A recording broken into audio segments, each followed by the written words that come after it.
kapugihan, kumusta kayong lahat? Happy Friday. So may balita lang ako. Gusto mo bang paaralin yung anak mo sa nursery or daycare pero wala kang panggastos? Mamimili ako ng dalawang bata na papaaralin ko sa Ivy Learning Center. Ito ay private school, private nursery school or daycare siya. So preparation for ano na siya para sa kindergarten. So mamimili ako ng dalawang bata na taga-tuburan lang na nag-edad ng 3 to 4 years old, and then yung bata na willing talaga na mag-school pero ang nanay at tatay ay walang panggastos para pang nursery.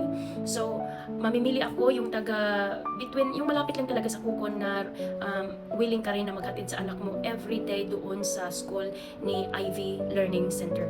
So sagot ko na yung tuition fee, yung ID, yung miscellaneous fee, o lahat ng bayaran sa private nursery school. Ako na ang magbayad, pati I think kasi included na yung school supplies. So yung bayaran na lang is yung mga kung ano na lang talaga ang kailangan na bayaran sa school. So kung i-comment mo ang location mo sa taga-tuburan lang talaga, i-comment ang location, edad ng bata.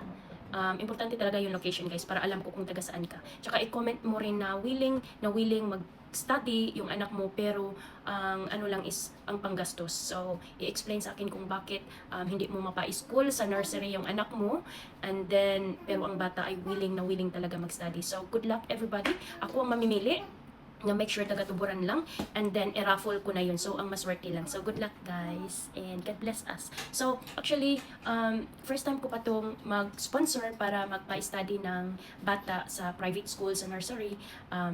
So hindi ko pa alam kung ano, kasi halos yung mga pamangkin o yung mga pinagpa-study namin ngayon ay college at saka tapos na yung high school. So ito naman ay nursery talaga siya, yung bago mag-kindergarten dyan sa atin sa Pilipinas, no? So yun ang papaaralin ko, and basta willing lang mag-study ang bata, willing din ako na mag-sponsor or magbayad sa lahat ng mga tuition sa bata. So dalawa lang, guys, kasi meron din akong pinapa-eskwela na iba. So ano-ano lang tayo, hati-hati lang. Good luck everyone.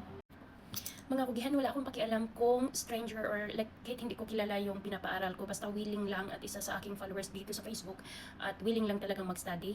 Willing din ako mag-sponsor na paaralin ko, pero dalawang bata lang ang kaya ko ma-afford this time. Tsaka i-try ko lang to kasi first time ko pa tong mag-sponsor ng mga bata na hindi ko kilala talaga. So okay lang makilala or hindi kilala, wala akong pinipili, basta kung ang maswerte lang. So naalala ko lang kasi nung bata kami, kitang-kita ko talaga sa parents ko na they tried their best talaga na papaaralin kami, and thank God nakayanan sa parents ko. Pero yung iba talaga na pamilya doon sa amin, no, na gustong-gusto talaga mag-study yung mga bata, pero ang problema ay ang panggastos or ang para panggastos sa school or para ipapaaral or basta lahat ng mga gastusin ay hindi talaga kaya. So this time gusto ko lang tumulong sa mga nangangailangan talaga, yung willing lang talaga na mag-study, ha. So yun lang ang tulungan ko.